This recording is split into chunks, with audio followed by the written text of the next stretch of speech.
খুব গুরুত্বপূর্ণ, আপনাদের সাথে খুব রিলেভেন্ট, খুবই রিলেভেন্ট, মনোযোগ দিয়ে শুনুন। সেটা হচ্ছে প্রপার টাইমিং ফর দাওয়া। দাওয়ার জন্য টাইমিংটা খুব গুরুত্বপূর্ণ। টাইমিং এ প্রপার টাইমে যদি দেন ওটা ক্লিক করবে, ওটা স্পার্ক করবে। আর যদি সময় মতো না হয় ওটা কাজ করবে না। প্রপার টাইমে প্রপার দাওয়াটা দিতে হয়, সঠিক সময়ের অপেক্ষা করা। যখন সেই সময়টা আসছে তখন দাওয়া দেওয়া। বুঝতে পেরেছেন না ব্যাপারটা? একটা ছোট্ট উদাহরণ দেই। এক ইহুদি কিশোর রাসূল সাল্লাল্লাহু আলাইহি ওয়াসাল্লামের খেদমত করতো। ইহুদি কিশোর, কোন ধর্মের কিশোর বলেন তো? ইহুদি কিশোর। প্রায় আসতো, রাসূল সাল্লাল্লাহু আলাইহি ওয়াসাল্লামের কাছে আসতো, রাসূল সাল্লাল্লাহু আলাইহি ওয়াসাল্লামের সেবা করতো। কিন্তু তাকে কখনো রাসূল সাল্লাল্লাহু আলাইহি ওয়াসাল্লাম দিনের দাওয়াত দেন নাই। ছেলেটা ইহুদি, কিন্তু তার সামনে কখনো দিনের দাওয়াত তিনি দেন নাই। একদিন দেখে যে ওই ছেলে আসে না, লাগাতার এরকম কয়েকদিন যাবত ওই ছেলে আর আসে না। তখন রাসূল সাল্লাল্লাহু আলাইহি ওয়াসাল্লাম খোঁজ নিলেন যে কি হয়েছে। তখন রাসূল সাল্লাল্লাহু আলাইহি ওয়াসাল্লাম শুনতে পেলেন যে ছেলেটা অসুস্থ। ছেলেটা কি অসুস্থ। আল্লাহর হাবিব সাল্লাল্লাহু আলাইহি ওয়াসাল্লাম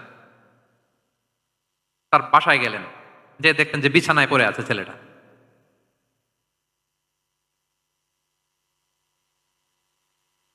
যে দেখলেন যে ইহুদি ছেলেটা বিছানায় পড়ে কাতরাচ্ছে, পাশে ছেলেটার বাবা।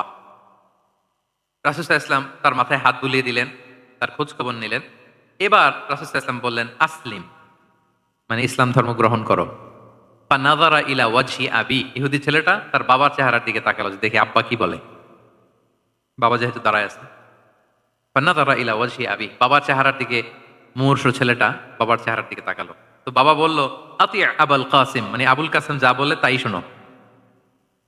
রাসূল সাল্লাল্লাহু আলাইহি ওয়াসাল্লামের বড় ছেলের নাম ছিল কাসিম, ফলে ওনাকে আবুল কাসিম বলে মদিনাতে ডাকা হতো। আমাদেরও তো বড় ছেলে বা বড় মেয়ের নাম ধরে ডাকে না? ধরেন যে আপনার বড় ছেলের নাম আব্দুল্লাহ, তো আপনারা বলে আব্দুল্লাহর বাবা। রাসূল সাল্লাল্লাহু আলাইহি ওয়াসাল্লামকে মদিনায় বলা হতো কাসিমের বাবা। তো ছেলেটা যখন বাবার চেহারার দিকে তাকালো, বাবা বলল, আতি আবুল কাসিম, তুমি আবুল কাসেমের অনুসরণ করো, যা বলে তাই শোনো।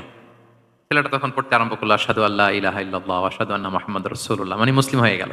রাসূল সাল্লাল্লাহু আলাইহি ওয়াসাল্লাম ইহুদিদের ঘর থেকে বের হয়ে আসলেন আর বললেন, আলহামদুলিল্লাহিল্লাযী আনকাযাহু মিনান নার, বুখারীর বর্ণনা। প্রশংসা সে আল্লাহর, যে আল্লাহ এই ছেলেটিকে জাহান্নাম থেকে মুক্তি দিয়ে জান্নাতি বানিয়ে নিল।